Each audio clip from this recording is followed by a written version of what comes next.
Everyone, एक बार फिर से एक न्यू टॉपिक के साथ तुम्हारे सामने आ चुके हैं। मेरे ख्याल से हाल तो तुम्हारे बहुत ज्यादा बढ़िया होंगे ही, क्योंकि इतने मजेदार पढ़ाई का हमारे लेक्चर चल रहे हैं। मजा आ रहा है मेरे को तो बहुत ज्यादा लीनियर अलजेब्रा पढ़ा के। आई होप कि तुम्हें भी इक्वली मजा आ रहा होगा लीनियर अलजेब्रा पढ़ के।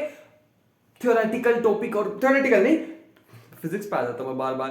प्योर टॉपिक है, प्योर मैथमेटिक्स का टॉपिक है, तो शायद बच्चों को थोड़ा मुश्किल लगता होगा। बट मैंने क्या किया, लीनियर अलजेब्रा को ब्रेक करके दो पार्ट में पढ़ाया, जिससे मेरे को अच्छा मतलब रिजल्ट मिल रहा है बच्चों का। अच्छा मतलब देखने को मिल रहा है, रिप्लाईज अच्छा आ रहा है कि भैया मजा आ रहा है लीनियर अलजेब्रा में। आई होप कि तुम्हें भी मजा आ रहा होगा। पहले मैंने इसको मैट्रिसेस डिटरमिनेंट के पार्ट में रखा है, फिर हम चलेंगे लीनियर अलजेब्रा जिसमें पढ़ेंगे वेक्टर स्पेसिस और बहुत सारी चीजें है ना, जिसमें हम पढ़ेंगे बेसिस, डायमेंशन। फिर तो बातें वही करनी है, लेकिन उसको भी अच्छा बना देंगे एकदम सुंदर।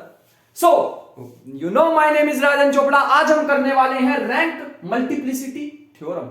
अब ये रैंक मल्टीप्लिसिटी थ्योरम जो है ना, बस क्या दिक्कत है इसमें, इसका ना एक तो प्रूफ नहीं समझ आता। कोई भी बुक उठा लो, हमें इसका प्रूफ नहीं समझ आता। तो पहले तो मैं यहां पे कराने वाला हूं प्रूफ, फिर हम करेंगे इसके क्वेश्चंस। 4 से 5 क्वेश्चन करेंगे और फील ले लेंगे उस 4 से 5 क्वेश्चन में कि भैया ये टॉपिक तो हमें आ गया, इसको रखते हैं साइड में, ये तो हम पक्के हो गए अब इसमें। ठीक है, सो स्टार्ट करते हैं सबसे पहले प्रूफ में, जो यहां पे सिर्फ ही क्वेश्चन करने हैं। थोड़ी सी वीडियो को स्किप कर दो, but I will suggest proof को देख लो, मत करना। मतलब तुम उसको एक बार देख लो, चीजें सीखने को मिलेगी। अगर जिसके पास टाइम ही नहीं है, सिर्फ प्रैक्टिस के लिए आया, तो थ्योरम देखो एंड चलो फिर सीधा क्वेश्चन पे, थोड़ी सी वीडियो स्किप कर देना। तो सबसे पहले हम इसका यहां पर लिख लेते हैं कि रैंक मल्टीप्लिसिटी थ्योरम होती क्या है। It says geometric multiplicity of an eigen value lambda is always less than equal to algebraic multiplicity of lambda.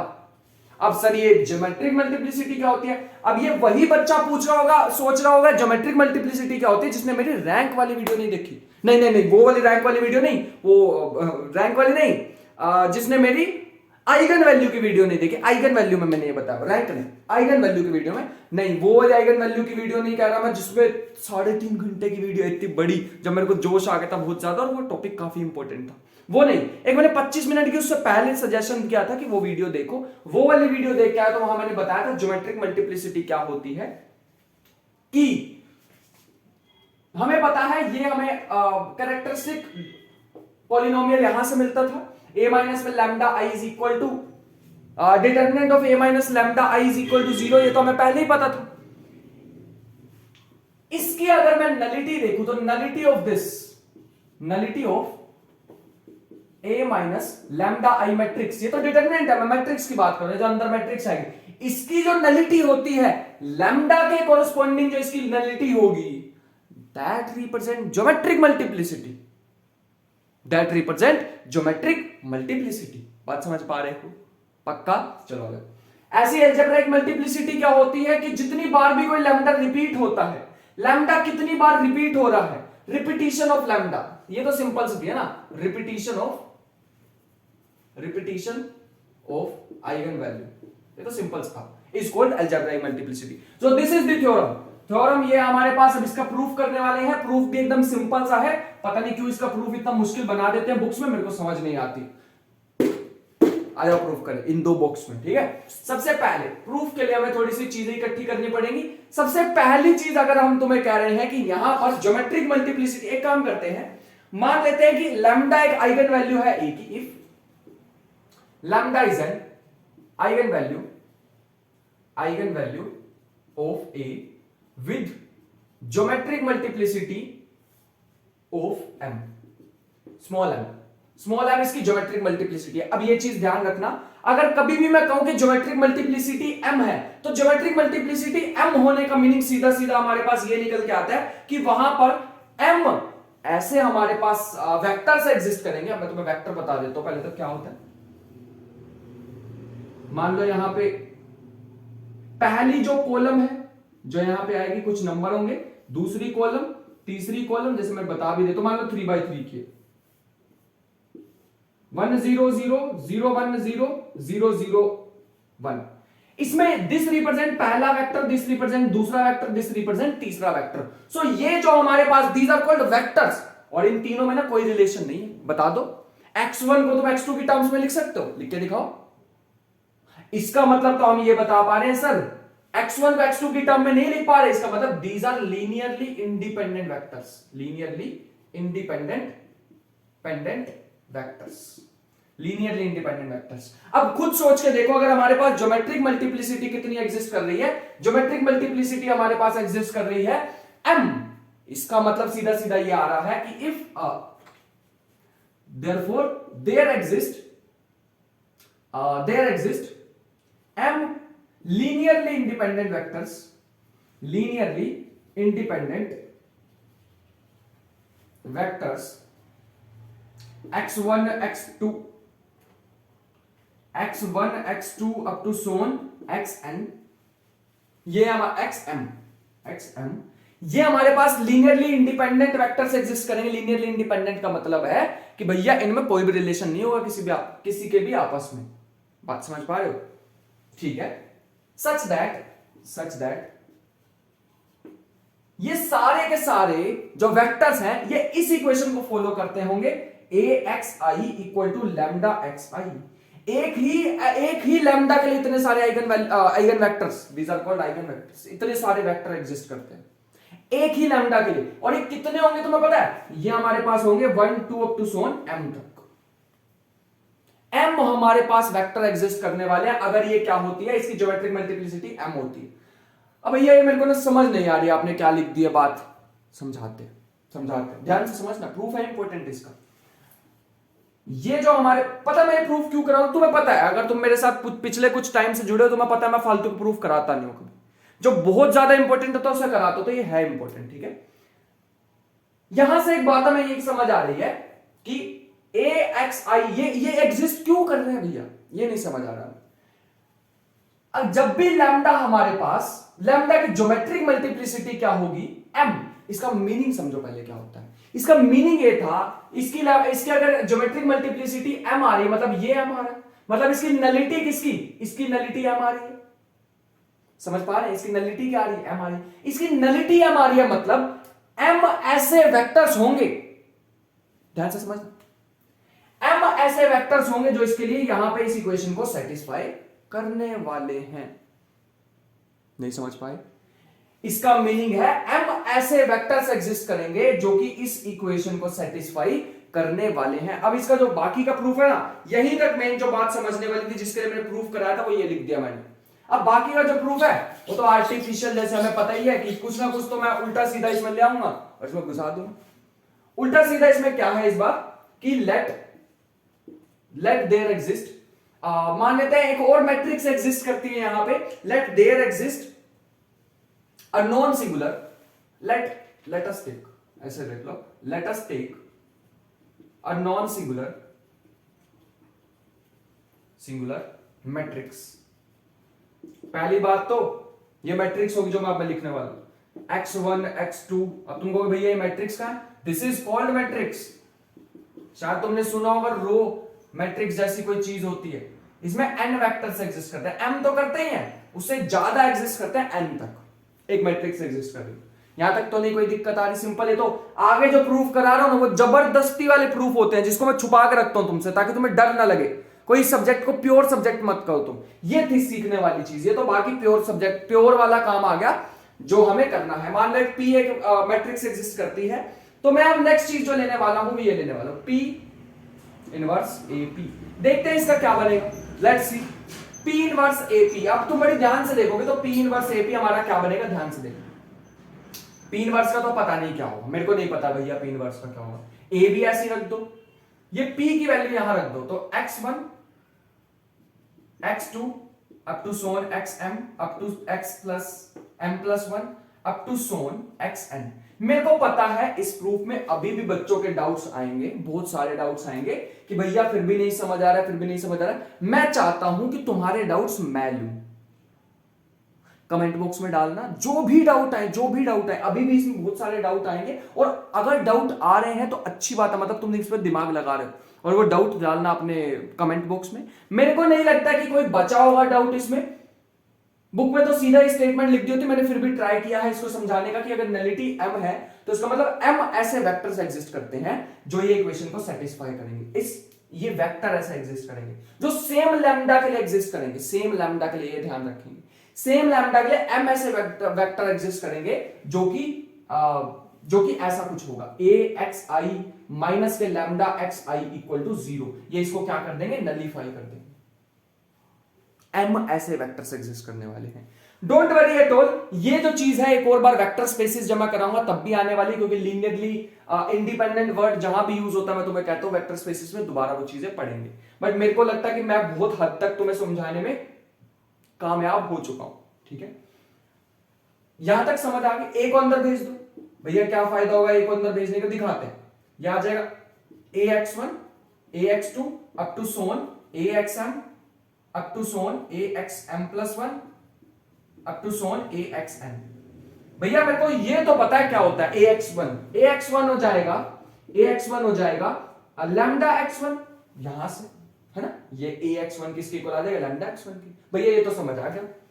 अब मेरे को बताओ इसी हिसाब से फिर अगला क्या बन जाएगा, लैम्डा x2 इसी इक्वेशन से, फिर बन जाएगा up to so on lambda xn। लेकिन भैया ये आगे वाले क्या बनेंगे मेरे को ये भी बता, आगे वाले कुछ नहीं बनने वाले, तो उसको ऐसे लिख दो axm+1 up to so on axn, इसको ऐसे ही रख दो। दीज आर कॉल्ड जबरदस्ती के प्रूफ, ठीक है। ये क्यों लेके आए पी, तो ऐसी चीजें दिमाग में तुम्हारे आ सकती हैं। एक काम करो, इसको नोट करो, मैं डस्टर लाना भूल गया हूं, I will get it in minute.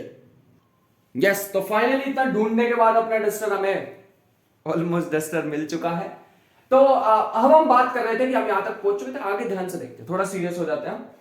अब हम क्या करें भैया, एक काम करते हैं, इस P इनवर्स को ना अंदर भेज देते हैं, तो क्या फायदा होगा। देखो हमारा चल क्या रहा था, P इनवर्स AP, जो कि बनने वाला है finally P inverse lambda x1 comma up to so on P inverse lambda xm, P inverse lambda नहीं A xm+1 up to so on P inverse A lambda n। बात समझ पा रहे, तो ये हमारे पास आ जाएगा। कुछ गलत कर रहे हैं क्या हम, नहीं। देखो ये तो कांस्टेंट ही है ना, लैम्डा तो एक नंबर है तो उसको आगे पीछे कर लो, कोई फर्क नहीं पड़ेगा। ये आ जाएगा x P inverse x1 up to so on lambda. अब तुम देख पा रहे हो लैम्डा सेम है। ये भैया लैम्डा सेम क्यों, अबे यही तो स्टार्ट किया था मैंने कहा था जब भी ज्योमेट्रिक मल्टीप्लिसिटी, मैं तुम्हें बार बार बोल के रटवा दूंगा, इस वीडियो के बाद देख लेना, मैं तुम्हें बार बार बोल के रटवा दूंगा। ज्योमेट्रिक मल्टीप्लिसिटी अगर m दे रखी है तो इसका मतलब m ऐसे लीनियरली इंडिपेंडेंट वेक्टर्स एग्जिस्ट करेंगे, such that axi equal to lambda xi। रटवा दूंगा ज्योमेट्रिक, ये लिख लो note.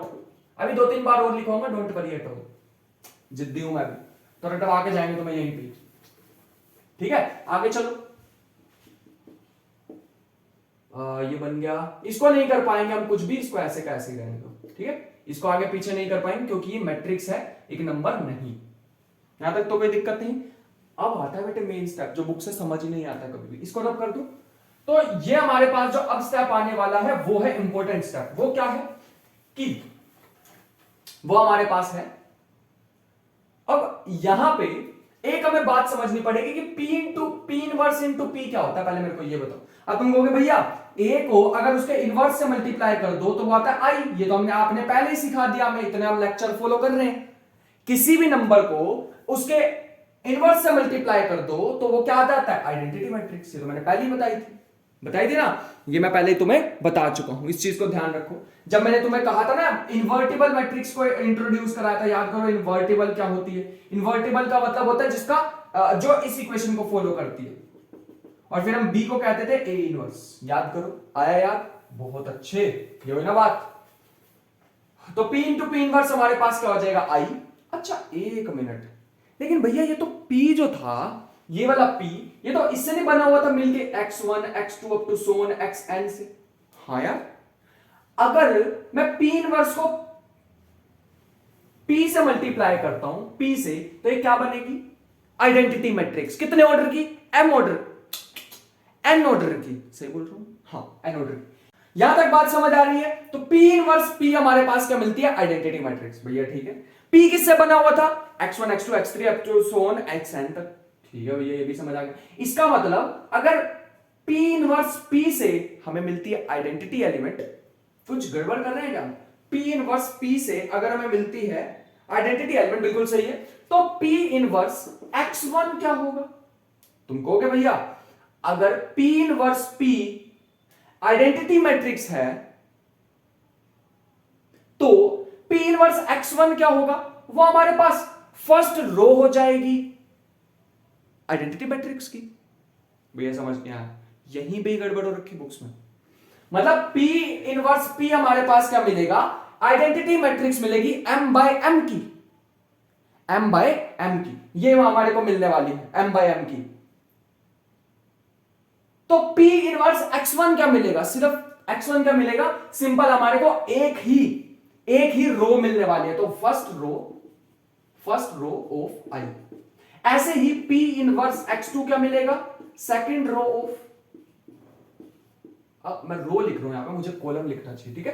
Column, first column of identity, और ये क्या होगा? Second column of identity.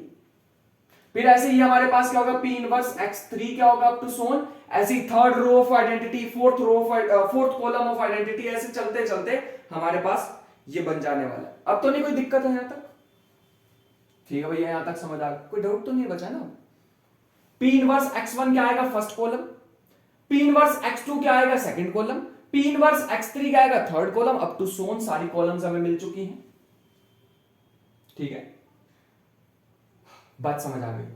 इसके बाद अगर मैं इनको फिर मैट्रिक्स की फॉर्म में इस पूरी को लिखना चाहूं तो मैं ऐसे लिख पाऊंगा लैम्डा 0 0 0 0 0, क्योंकि ए के साथ मल्टीप्लाई, कहां गया ये रहा, ए के साथ भी मल्टीप्लाई करना, ध्यान से समझ, थोड़ा बड़ा करके लिखते हैं।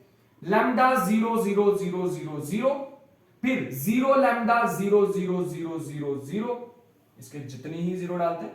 फिर एक काम करते हैं, रुको कुछ गपला हो रहा है, इसके ना ऐसे लिखते हैं, sorry for the correction, 0 0 up to so on 0, क्योंकि हमारे पास फाइनाइट नहीं है ना, मुझे नहीं, सॉरी मतलब फाइनाइट है, मुझे पता नहीं है कितनी है, इसलिए मैं ऐसे लिख रहा हूं, ठीक है? 0 0 लैम्डा अप टू सोन 0 0 0। फिर आएगा हमारे पास, अब ध्यान से देखने वाली बात है, अब ध्यान से देखने वाली बात है, कितनी बार आएंगे ये लैम्डा? तुम कहोगे भैया m टाइम्स, क्योंकि मेरे को यहां पे कितनी बार ये दिख रहा है? m times. m टाइम तक तो मेरे पास लैम्डा बनता रहेगा, लेकिन बाकी टर्म्स भी तो आएंगी भैया। कौन सी आएंगी बाकी टर्म्स? बाकी यहां पे कुछ टर्म्स आएंगे, मान लेते हैं उसको c, कुछ यहां पे भी टर्म्स आएंगे, उसको मान लेते हैं d। ये कहां से आ रही है भैया? क्योंकि अभी बाकी टर्म्स भी तो बची है ना यार।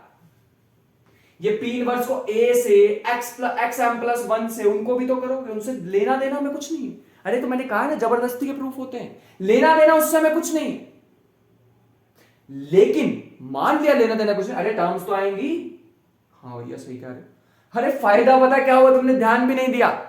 ये हो गई m बाय m की मैट्रिक्स, यहां पे भी अभी चलती जाएंगी जीरोस, ठीक है? चलते जाएंगे, यहां पे एक लैम्डा आएगा थोड़ा नीचे जाके, लेकिन ये जो पूरी होगी ना, this will be m by m की matrix, this will be m by m की मैट्रिक्स, जिसको मैं ऐसे भी लिख सकता था। अगर मैं इस पूरे में से लैम्डा कॉमन ले लूं तो इसको मैं ऐसे भी लिख सकता हूं, लैम्डा इंटू आई m ऑर्डर का। यहां पे आएगी जीरो मैट्रिक्स, क्योंकि यहां पे सारी जीरो मिल रही है।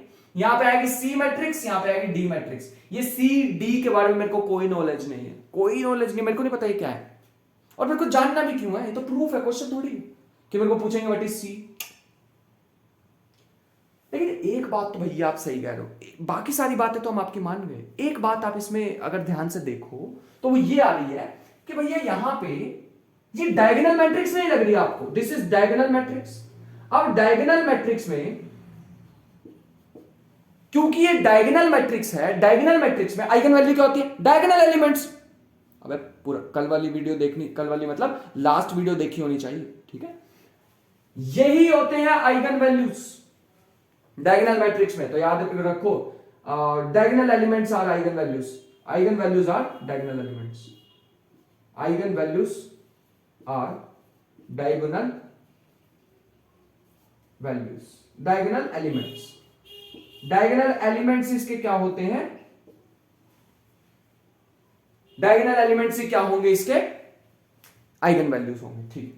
लेकिन तुम कहोगे भैया ये डायगोनल एलिमेंट्स थोड़ी है, ये तो मैट्रिसेस है। हाँ बिल्कुल, ये पकड़ी है तुमने, बढ़िया बात। ये कोई एलिमेंट थोड़ी थे, ये तो मैट्रिसेस है। ये है m क्रॉस m की मैट्रिक्स, और ये भी कोई होगी जिसके बारे में मेरे को कुछ नहीं पता। चलो कुछ नहीं पता है, लेकिन ये टोटल तो n क्रॉस n की है। हाँ भैया ये बढ़िया बात कही आपने। इसका मतलब मेरे को टोटल n आइगन वैल्यूज मिलेंगे, जितना ऑर्डर होता है उतनी ही आइगन वैल्यूज मिलती हैं। तो टोटल आइगन वैल्यूज कितनी होंगी? टोटल आइगन वैल्यूज होंगी n, जिसमें से कितनी लैम्डा है? m है ना, m वैल्यूज लैम्डा है। Total eigen values lambda equal to m। तो बची कितनी होंगी? रिमेनिंग कितनी होंगी? रिमेनिंग जो यहां से आएंगी, जो यहां से आएंगी वो कितनी होंगी? n minus m। अरे अरे अरे अरे कंफ्यूज नहीं होना, कंफ्यूज नहीं होना। टोटल आइगन वैल्यूज कितनी है? n, जिसमें से लैम्डा मेरे को पक्का पता है लैम्डा कितनी बार आएगा? m बार, क्योंकि देख लो, अरे एक बार यहां लैम्डा, एक बार यहां लैम्डा, एक बार यहां लैम्डा, एक बार यहां लैम्डा, ये भी तो डायगोनल मैट्रिक्स है। समझ नहीं पाएगा? अरे ये भी तो डायगोनल मैट्रिक्स है ना। डायगोनल मैट्रिक्स की आइगन वैल्यू क्या होती है? उसके डायगोनल एलिमेंट्स। तो यहां पे भी तो 1 2 3 4 5 6 7 8 अप टू सोन m तक, तो ये भी तो m बार ही आएगा। अब आ रहे भैया समझ, डांट खा के मानते हम ठीक है।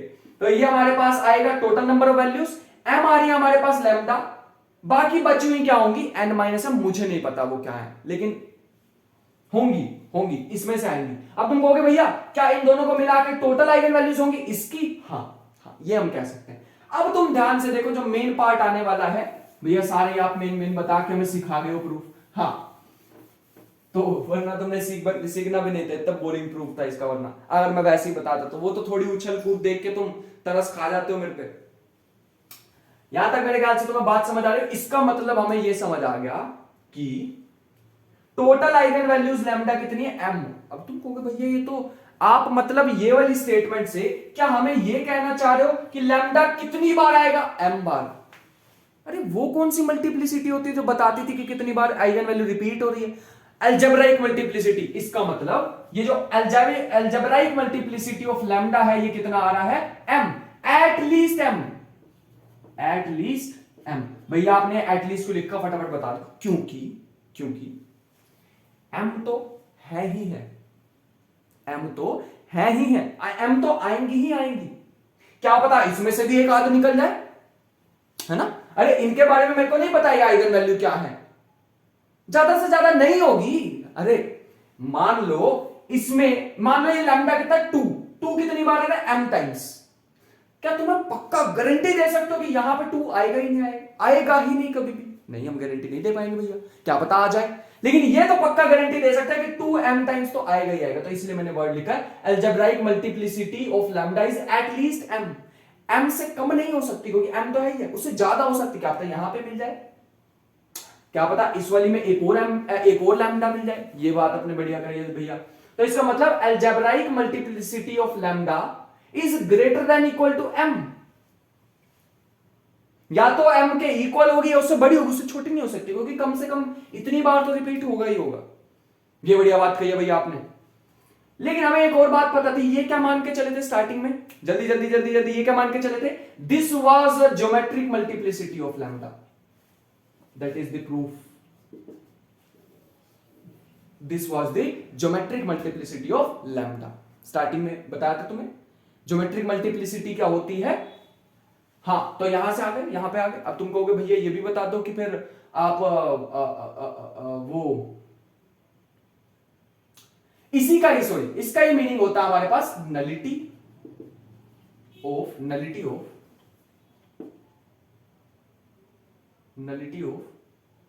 ए माइनस के लैम्डा। लेट मी सी, अगर हम कुछ गड़बड़ कर रहे हैं तो फटाफट पकड़ लेते हैं। मेरे ख्याल से कोई गड़बड़ नहीं है, इसका मतलब this is the correct proof. हमने कर लिया भैया, this is the correct statement that I have written here. बस यहां पे थोड़ी गड़बड़ की है, मेरे को लग ही रहा था यहां पे डिटरमिनेंट नहीं मैट्रिक्स आती है। कर लिया हमने प्रूफ। अब चलते हैं क्वेश्चन की तरफ। तो पहला क्वेश्चन तुम्हारी स्क्रीन पे प्रस्तुत हो रहा है कि एक मैट्रिक्स दे रखी है हमें 5x5। नोट कर लिया? हाँ, नहीं भी किया तो अब एक बार स्क्रीन को बैक करके, मतलब वीडियो बैक करके थोड़ी सी इसे कर लो। एक मैट्रिक्स दे रखी है 5x5 की, एक मैट्रिक्स दे रखी है 5x5 की, ट्रेस दे रखा है 16। क्वेश्चन है मैट्रिक्स दे रखी है 5/5 की, ट्रेस ऑफ ए दे रखा है 16, बढ़िया क्वेश्चन है एकदम, मजा आएगा तुम्हें करके। ट्रेस ऑफ ए दे रखा है 16, a माइनस 10i दे रखा है 0, और then find the a plus I, and लिख लेना, ये एंड है, ठीक है, and then find a plus I equal to what, given rank of A, बहुत सारी चीजें दे दी इसने तुम्हें, रैंक ऑफ ए तुम्हें दिया हुआ 2, दैट इज इट, ये क्वेश्चन है। I want you to try this for 30 seconds then come back. Pause कर लो वीडियो, कर ली, 5 4 3 2 1, आ जाओ साथ में करते हैं। अब अगर हम बड़ी ध्यान से यहां पे देखना चाहें तो हमें एक बात जरूर दिखेगी कि अगर तुम खुद सोच के देखो, ये चलो मजाक तो बहुत हो गया, थोड़ा सीरियस होकर बात करते हैं।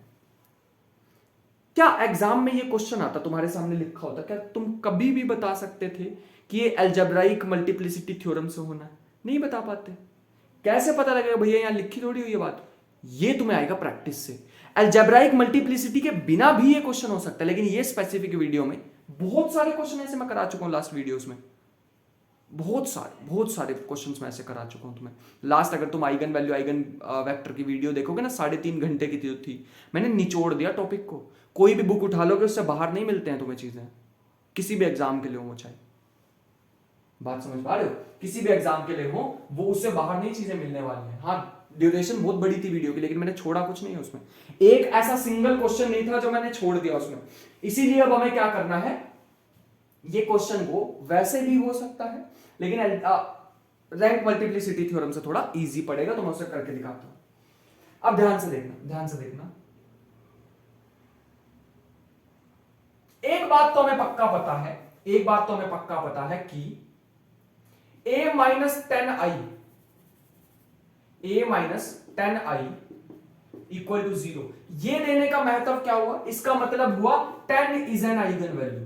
अरे आइगन वैल्यू तो इसे सेटिस्फाई करती है, इस इक्वेशन को, ये लिखा हुआ हमने, इसको कौन सेटिस्फाई करता है, इसको आइगन वैल्यू तो सेटिस्फाई करती है, और कौन सेटिस्फाई करता है इसको, कोई भी नहीं।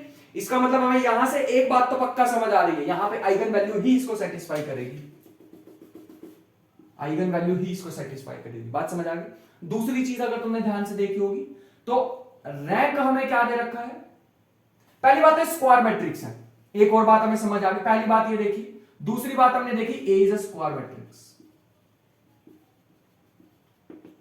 ए इज अ स्क्वायर मैट्रिक्स, ये तो पक्का पता लग गई। भैया एक मिनट, स्क्वायर मैट्रिक्स थी ना, तो रैंक नलिटी वाले वापस पे चलते हैं, हमने आपसे सीखा था 2-3 दिन पहले। रैंक नलिटी में क्या था, अगर कोई भी मैट्रिक्स स्क्वायर मैट्रिक्स है, मैं इसको अंडरलाइन कर रहा हूं 2-3 बार, स्क्वायर मैट्रिक्स में ये चीज काम करती है, मैंने बताया था, तब हमने तुम्हें बताया था rank of A plus nullity of A is equal to order of A, ये चीजें मैंने बताई हुई है। लेकिन ये काम किसके लिए करता है, सिर्फ स्क्वायर मैट्रिक्स लिए, इधर उधर मत लगा देना इसे। रैंक ऑफ ए दे रखा हमें 2, नलिटी ऑफ ए के बारे में कोई जानकारी नहीं है, लेकिन ऑर्डर ऑफ ए मुझे पता है 5, तो नलिटी ऑफ ए मेरे पास आ गया है 3। लेकिन ध्यान से देखो, क्वेश्चन को अभी खत्म नहीं हुआ, इसको मैं ऐसे भी लिख सकता हूं, नलिटी ऑफ ए माइनस के 0i इक्वल टू 3। भैया इसका फायदा क्या हो गया, फायदा पता लग गया, 0 is also an eigen value. ओ यहां से तो बड़ा बात पता चल गया, यहां से हमें ये बात ली, अगर हमें रैंक पता हो और वो अगर ऑर्डर से कम हो, अगर वो रैंक ऑर्डर से कम हो तो पक्का 0 आइगन वैल्यू तो आएगी। नहीं समझे, ये वाली इक्वेशन को याद रखो, मैं इसमें स्टार बना देता हूं, इसीलिए मैंने स्टेप्स में डिवाइड कर दिया इस क्वेश्चन को। डायरेक्ट कराता ना तो हवा निकल जाती, मेरी खुद तुम्हारी खुद, डायरेक्ट कराता, इसलिए स्टेप्स में ब्रेक कर दिया इसे। बात समझ आ गई यहां तक, ये बात तो समझ आ गई भैया। अब बस ये पता लग जाए कि ये 0 कितनी बार रिपीट हो रहा है, इसके लिए मेरे को चलना पड़ेगा तीसरे स्टेप पे, जहां पे मैं यूज करने वाला हूं rank multiplicity theorem, rank multiplicity RM theorem. आर एक तो ना, इसको थोड़ा सा कर लेते हैं सही, rank multiplicity theorem, RM theorem. मेरे ख्याल से यहां तक तो कोई दिक्कत नहीं आने वाली है तुम्हें। रैंक मल्टीप्लिसिटी थ्योरम कहती है अलजेब्राइक मल्टीप्लिसिटी ऑफ 0, जो भी आइगन वैल्यू की मैं बात कर रहा हूं, is always greater than equal to geometric multiplicity of 0। अब ज्योमेट्रिक मल्टीप्लिसिटी ऑफ जीरो हमारे, अरे यही तो होता है ज्योमेट्रिक मल्टीप्लिसिटी, तो अलजेब्राइक मल्टीप्लिसिटी ऑफ जीरो कितना आएगा, ग्रेटर देन इक्वल टू 3। यहां तक तो बात भैया समझिए। अलजेब्राइक मल्टीप्लिसिटी ऑफ जीरो का मतलब होता है जीरो कितनी बार रिपीट होगी, तो हम बोल रहे हैं जीरो या तो 3 बार रिपीट होगी या 3 से ज्यादा बार रिपीट होगी। क्या 3 से ज्यादा बार हो सकती है repeat? Let us see for in step 4। अभी तो मैं स्टेप्स में ब्रेक करा रहा हूं and this is very important question, क्योंकि मैं इसमें स्टेप्स में ब्रेक करा रहा हूं, अगले में थोड़ी कराऊंगा। तो ये हमारे पास आ जाएगा अलजेब्राइक मल्टीप्लिसिटी ऑफ जीरो कितनी है, ग्रेटर देन इक्वल टू 3। 3 है या 3 से ज्यादा, 3 से कम नहीं है। ठीक है भैया, बात समझ गए। लेकिन भैया आपने स्टार्टिंग में हमें बताया था trace of A equal to 16। एक आइगन वैल्यू आप कह रहे हो 10 है, आप कह रहे हो कम से कम 3 आइगन वैल्यूज कितनी है, 0। कम से कम 3 आइगन वैल्यू तो 0 है। टोटल आइगन वैल्यूज कितनी है, टोटल आइगन वैल्यूज कितनी है, 5। अरे भैया 1 मिनट रुक जाओ, 3 तो आपने 0 कर दी, 3 तो 0 पक्की है, एक आपने 10 कह दिया। अरे अगली भी अगर आप 0 कर दोगे तो ट्रेस कहां से बनाओगे 16? ट्रेस क्या होता है, सम ऑफ ऑल आइगन वैल्यूज। एक एक बात को ना ध्यान से समझ लेना, आप कोई मजाक नहीं कर रहा हूं मैं। 3 आइगन वैल्यू तो हमने कह दिया, 0 कितनी बार है, 3 या 3 से ज्यादा। 3 से ज्यादा बार तो हो ही नहीं पाएगा, क्यों? क्योंकि भैया अगर मैंने 4 बार 0 लगा दिया या 5 बार तो लगा ही नहीं पाएंगे, 5 भी तो मेरे को पता है ये 10 है। 3 बार से ज्यादा लगा ही नहीं पाएंगे, क्योंकि 3 0 कर दिया, अगली भी 0 कर दी ना, तो 16 कहां से बनाऊंगा? अरे ट्रेस का मतलब होता है सम ऑफ ऑल आइगन वैल्यू, सम करूंगा नहीं आएगा। इसका मतलब इसको मान लो x। तो एक बात पता है हमें, ट्रेस ऑफ ए हमें दे रखा है 16, तो इसका मतलब है 0 plus 0 plus 0 plus 10 plus x equal to 16। यहां x की वैल्यू कितनी आ रही है, 6। तो मतलब अगली आइगन वैल्यू हमें क्या मिल गई, 6। तो बस खत्म, अब तो कुछ रह ही नहीं गया। इसका डिटर्मिनेंट निकालना है तो कुछ भी नहीं रह गया अब तो क्वेश्चन में। आ जाओ निकाल। This was step 4। स्टेप 5 मुझे लिखना है, मेरे को थोड़ी सी जगह बनानी पड़ेगी। मैं स्टेप 1 और 2 को मैं रिमूव करने वाला हूं, तो आई होप कि तुमने नोट साथ साथ कर लिया था। हाँ, स्टेप 5 में हम क्या करने वाले हैं, पूरा ब्रेक करा दिया क्वेश्चन, पोस्टमार्टम कर दिया पूरा। अगले में नहीं कराऊंगा, अगला थोड़ा बढ़िया से करें, मतलब थोड़ी तेज करेंगे, ठीक है? यहां तक बात समझ आ गई। अब भैया क्या करें, पहले तो ये है इसका डिटर्मिनेंट निकालना है। Determinant of I, A plus I का मतलब होता है प्रोडक्ट ऑफ, अरे डिटर्मिनेंट क्या होता है, product of all eigen values. लेकिन ए की आएगी या ए प्लस आई की आएगी? ए प्लस आई की आएगी भैया, हमने पिछली वाली वीडियो में पूरा घिस लिया अपने आप को, अब हम चमक चुके हैं। प्रोडक्ट ऑफ ऑल ई values of A plus I. तो पहले ए प्लस आई के आइगन वैल्यूज निकालते हैं। ए की पता है, ए प्लस आई की निकालने का बहुत बड़ा पहाड़ है हमारे लिए, नहीं भैया आप तो हम निकाल लेंगे। ए की वैल्यू हमें ये लिखी है 5, मतलब इसकी जगह ऐसे लिख लो, आइगन वैल्यू ऑफ ए आ जाएंगी 0 0 0 6 10। 5 आइगन वैल्यू इसकी पता है। आई की आइगन वैल्यू पता है क्या तुम्हें? हाँ भैया पता है, हमेशा 1 होती है, बिल्कुल सही। तो इसके आइगन वैल्यू हम निकाल सकते हैं 0 प्लस 1, सब में प्लस 1 कर दो, 0 प्लस 1 0 प्लस 1 6 प्लस 1 10 प्लस 1। लो भैया हमने निकाल दिया आइगन वैल्यूज। तो अब हम लिख सकते हैं 1 1 1 7 11। मजा आया? खत्म। डिटर्मिनेंट निकालना था तो लो, डिटर्मिनेंट ऑफ ए प्लस आई। अरे ऐसे भी लिख सकते हैं डिटर्मिनेंट, 2 डंडियां भी लगा सकते हैं, ठीक है?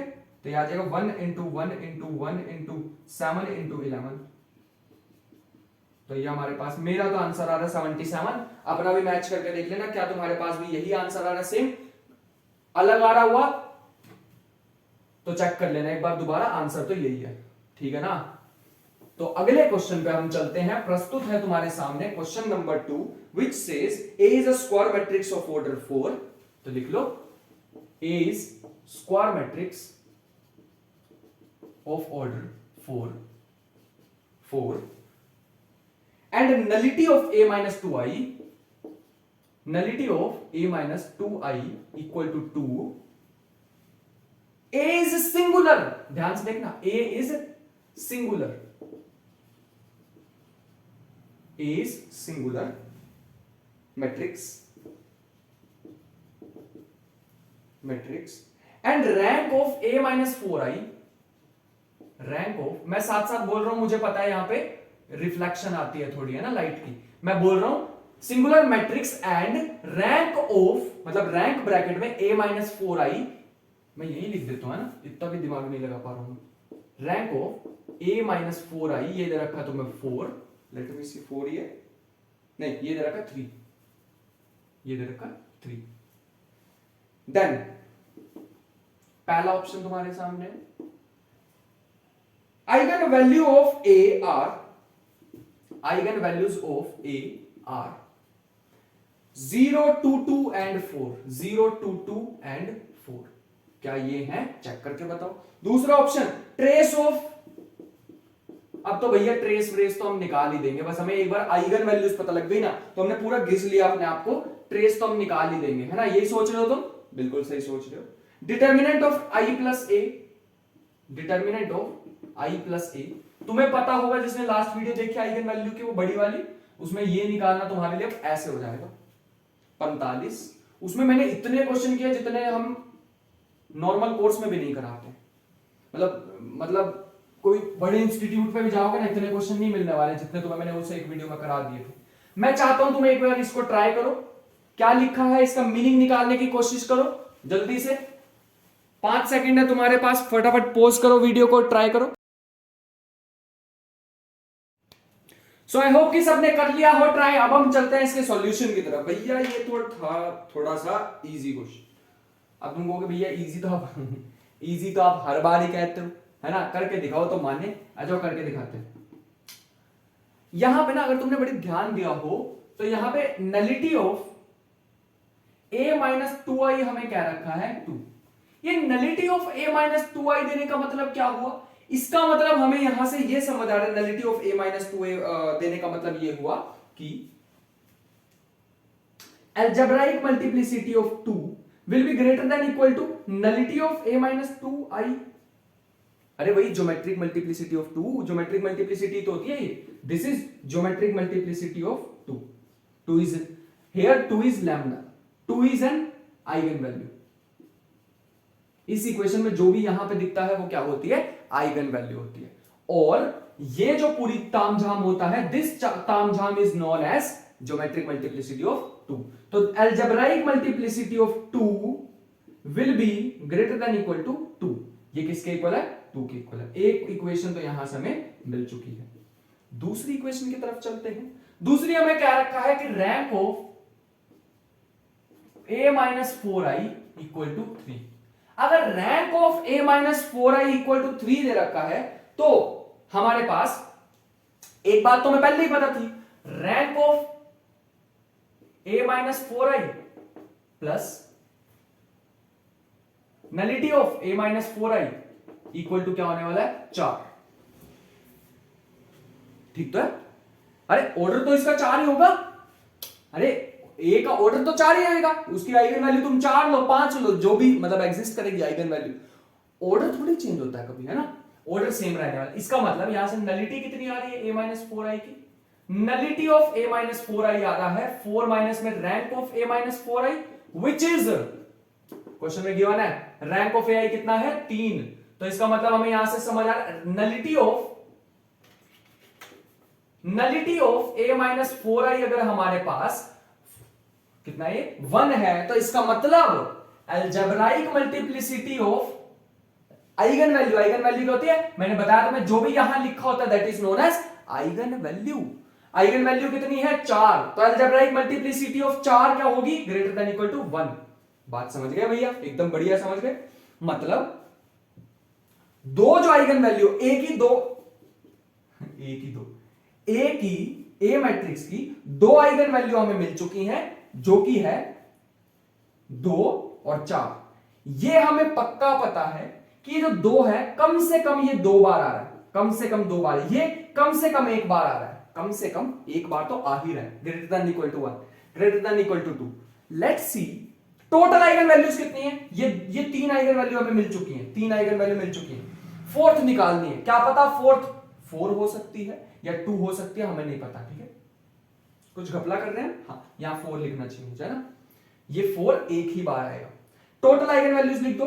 टोटल आइगन वैल्यूज हमारे पास कितनी है? अगर किसी को भी कंफ्यूजन हो रही है ना, कोई ऐसे कर रहा ये भैया समझ नहीं आ रहा बिल्कुल भी, मेरे पास सॉल्यूशन है। तुम एक काम करो, आइगन वैल्यू वाली वीडियो देख लो, फिर आओ यहाँ पे, मजा आएगा तुम्हें करने, ठीक है। डायरेक्ट आओगे तो जरूर लगेगी ही ऐसी, ठीक है।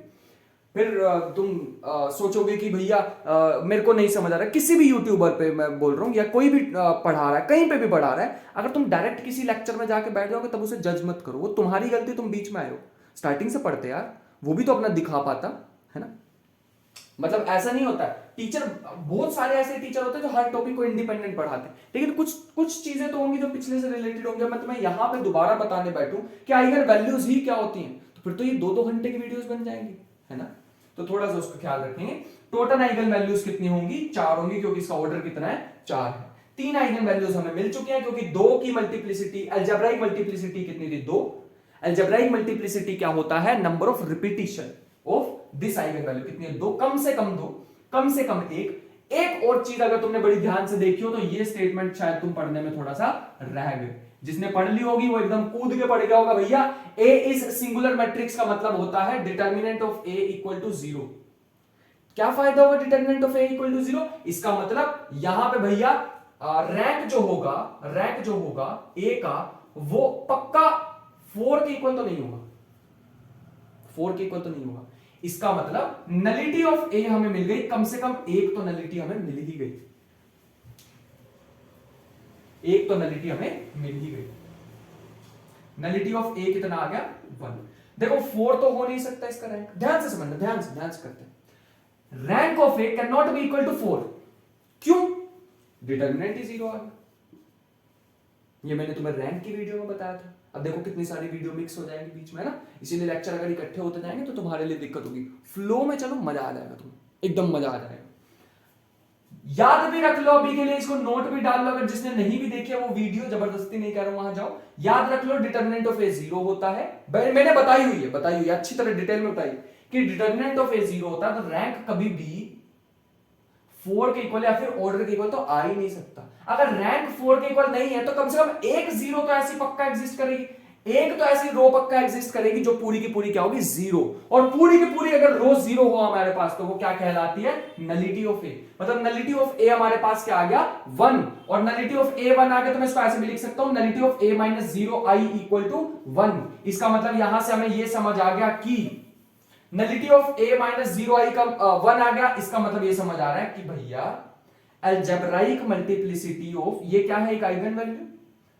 अलजेब्राइक मल्टीप्लिसिटी ऑफ 0 क्या आ गया? Greater than equal to 1। बड़ी सारी चीजें बता दी इतनी छोटी सी डिब्बे में।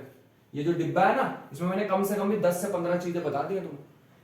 डिटर्मिनेंट ऑफ A 0 के इक्वल तो रैंक 4 नहीं हो सकता, कम से कम एक तो हमारे पास एग्जिस्ट करेगी ही करेगी, ग्रेटर देन इक्वल टू 1।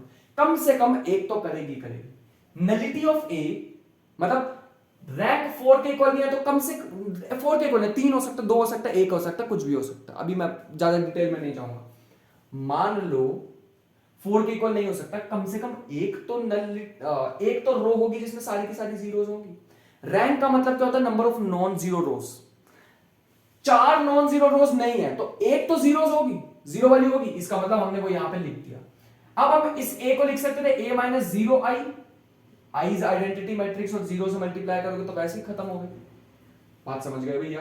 तो ये अगर हमारे पास 1 के इक्वल है, नलिटी अगर 1 के इक्वल होता तो रैंक मल्टीप्लिसिटी थ्योरम से हम क्या लिख सकते हैं? रैंक मल्टीप्लिसिटी थ्योरम से हम क्या लिख सकते हैं कि algebraic multiplicity of 0 is greater than equal to geometric multiplicity of 0। और ज्योमेट्रिक मल्टीप्लिसिटी ऑफ 0 हमने ये लिख दी है, this is geometric multiplicity of 1। बात यहां तक समझ आ गई? इसका मतलब हमें वैल्यू कितनी मिल चुकी थी? 2 तो मिल चुकी थी। ये मैंने बताया था कम से कम 2 तो है ही है, 2 तो है ही है। एक वैल्यू हमें यहां से मिल चुकी थी 4, एक वैल्यू हमें मिल चुकी थी 4, और एक वैल्यू अभी हमें मिल गई है कितनी? 0। तो मिल गई 4 आइगन वैल्यूज। तो मैंने जो ऑप्शन लिखा था मतलब पहला ऑप्शन तो करेक्ट है। अब बाकी का काम मैं तुम पे भी छोड़ सकता हूं कि trace of A plus I plus A square निकालो। तुम क्या कहोगे? भैया अगर हमें A की आइगन वैल्यूज पता लग गई तो A स्क्वायर की भी पता लग जाएगी, इसको स्क्वायर कर दो तो A स्क्वायर की आइगन वैल्यू आ जाएगी। मैंने तुम्हें ये सारी चीजें आइगन वैल्यू वाली वीडियो में बता रखी हैं। A raise to power m की निकालनी होती है तो सबकी पावर m कर दो, तो ये आ जाएगा 4 4 16 0। ए स्क्वायर प्लस आई की आइगन वैल्यूज क्या आएंगी, इसकी आइगन वैल्यू हमारे पास आ जाएगी, सब में 1 1 प्लस कर दो क्योंकि आई की आइगन वैल्यू क्या होती है 1, तो आ जाएगा 5 5 17 0। अब इसका क्या निकालना है, ट्रेस निकालना है, तो trace is sum of all the values, 5 5 10 और 17 27, तो ये हमारे पास कितना आ रहा है 28, तो ये तो नहीं लग रहा मुझे, लेट मी सी, ये हमारे पास आ जाएगा, कुछ गड़बड़ ना करिए हमने, लेट मी सी, ठीक है, ठीक। और डिटर्मिनेंट अगर हम डिटर्मिनेंट निकालना चाहें आई प्लस ए का, तो हमारे पास क्या आ जाएगा, आई प्लस ए की पहले तुम्हें क्या निकालनी पड़ेगी, आइगन वैल्यूज, आई प्लस ए की आइगन वैल्यू हमारे पास क्या आ जाएंगी, इसमें 1 1 प्लस कर दो, कुछ गड़बड़ तो नहीं कर रहे हम, नहीं बिल्कुल भी नहीं, हाँ, तो यहां पे हमारे पास क्या आ जाएगा, आई प्लस ए हमारे पास इसके आइगन वैल्यूज आ जाएंगे, इसमें अब तुम्हें क्या करना, 1 1 प्लस कर दो, तो आ जाएगा 3 3 5 0, मैं इसको यहां लिख लेता हूं, तो eigen values of I plus A क्या आ जाएगा, ये हमारे पास आ जाएगा 3 3 5 0, जो कि हमारे पास बन जाएगा, इसका अगर हमें डिटर्मिनेंट निकालना है, डिटर्मिनेंट ऑफ आई प्लस ए हमारे पास क्या आ जाएगा, 3 into 3 into 5 into 0, which is determinant is product of all the values, तो ये हमारे पास आ जाएगा 0, तो खत्म हो गया बस, दैट इज इट, कर लिया हमने, बढ़िया एकदम। तो हमारे पास तो नहीं बना है ये, तो फर्स्ट इज द ऑप्शन, यहां पे अगर 27 होता तो बात हो जाती, बन जाती, और यहां पे अगर हमारे पास, एक सेकंड रुको, मुझे गड़बड़ यहां पे समझ आ चुकी है, एक्चुअल में हमने यहां पे गड़बड़ क्या की थी, इसमें 1 प्लस कर दिया, इसमें 1 प्लस कर दिया, इसमें 1 प्लस कर दिया, इसमें नहीं करा था, तो यहां पे भी 1 आना चाहिए था, तो ये 28 बनना चाहिए था ना, यहां भी 1 प्लस करना चाहिए था ना, आइगन वैल्यू इसकी 1 होती है तो सब में 1 प्लस होना चाहिए था, इसमें भी 1 प्लस होना चाहिए था, तो ये भी ऑप्शन करेक्ट है, 28 ही बनेगा, ये भी हमारे पास क्या बन जाएगा, 1 बन जाएगा ना, इसमें भी 1 प्लस, इसमें भी 1 प्लस 1 प्लस 1 प्लस, तो ये हमारे पास 1, यह आएगा 1, यह आएगा 45, तो इसका मतलब ये भी ऑप्शन करेक्ट है, बात समझ आ गई। तो यहां पे छोटी सी मिस्टेक हो गई थी कि इसमें आई प्लस करना था, जो कि सब में प्लस होता है, इस चीज को ध्यान रखेंगे। सो मेरी साइड से यहां पे मैंने तुम्हें सारे के सारे क्वेश्चन जितने भी बनते थे वो करा दिए हैं, और भी एक क्वेश्चन है जो मैं तुम्हें लेके जाना चाहूंगा, जिसका मैं चाहूंगा कि तुम आंसर दो, ठीक है, तो एक होमवर्क प्रॉब्लम लिखवा देते हैं, हाँ, if A is square matrix,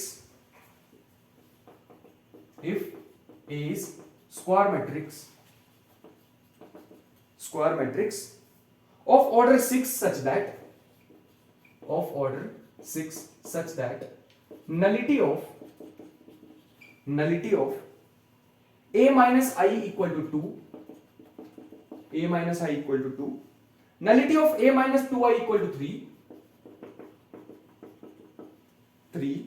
और nullity of 3A minus 3I, nullity of A minus 3I equal to 1,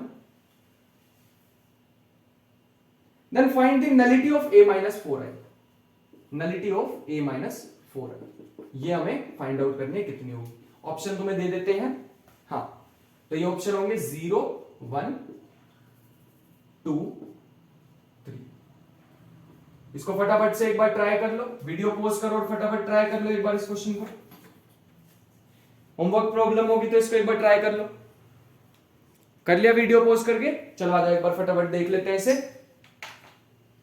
बस यहीं पे खुद भी एक बार कर सकते हो यहाँ पे वीडियो पॉज करके, और जब भी हो जाए तो इसका सॉल्यूशन यहां से देख लेना, सॉल्यूशन भी मैं यहीं पे ही डाल दूंगा ताकि फिर इसे भूल ना जाए बाद में। तो ये सिंपल सा क्वेश्चन था, इसमें भी ऑर्डर हमारे पास 6 है, तो total number of eigen values कितनी होंगी, टोटल आइगन वैल्यूज हमारे पास आने वाली है 6, टोटल आइगन वैल्यूज हमारे पास 6 आने वाले, और इस स्टेटमेंट से क्या समझ पा रहे हैं, नलिटी ऑफ A माइनस आई लिखा उसको हम 1i लिख देते हैं, कोई फर्क नहीं पड़ेगा 1 से मल्टीप्लाई करने में, इसका मतलब हमें समझ आ रहा है रैंक मल्टीप्लिसिटी थ्योरम से हमें समझ आ रहा है, अगर ये स्टेटमेंट है तो हमें पता है algebraic multiplicity of 1 is greater than equal to 2, मतलब जो 1 है इसकी अलजेब्राइक मल्टीप्लिसिटी क्या होगी, ग्रेटर देन इक्वल टू 2, मतलब ये जो 1 है कम से कम 2 बार तो आएगा ही आएगा। दूसरी इक्वेशन नंबर 1, दूसरी इक्वेशन हमें दिखाई दे रही है nullity of a minus 2i,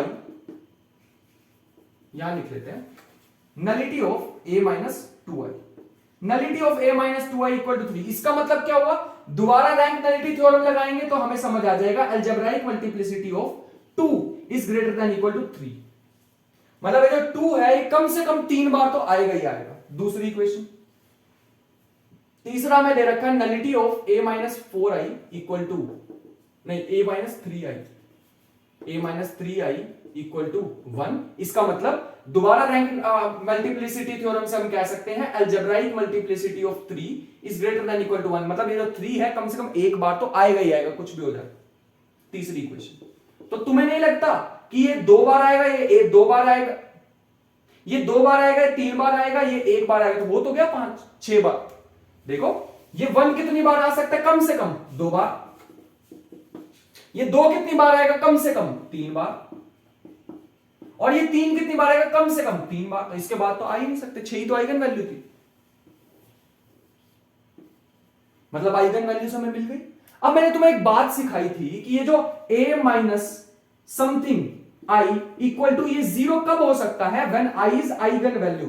क्या तुम्हें लग रहा है यहां पे कहीं पे 4 आ रहा है, तो 4 नहीं आ रहा। इसका मतलब ये जो n a माइनस 4i है, ऐसे लिख लो, इसको ऐसे लिख लो, ये हमारे पास 0 के इक्वल तभी आएगा जब ये आइगन वैल्यू है, या फिर ऐसे कह सकते हो इसको डिटर्मिनेंट, ये नहीं, इसका डिटर्मिनेंट 0 के इक्वल कब आएगा, जब ये आइगन वैल्यू होगी। लेकिन हमें नहीं लग रहा कि ये जो a माइनस 4i है इसका डिटर्मिनेंट 0 के इक्वल आएगा, क्योंकि 4 is not an eigen value. तुम मेरे से पूछ सकते हो क्यों, क्योंकि यहां पे आ ही नहीं रहा, मुझे तो नहीं दिख रहा है यहां पे 4, इसका मतलब 4 आइगन वैल्यू नहीं है।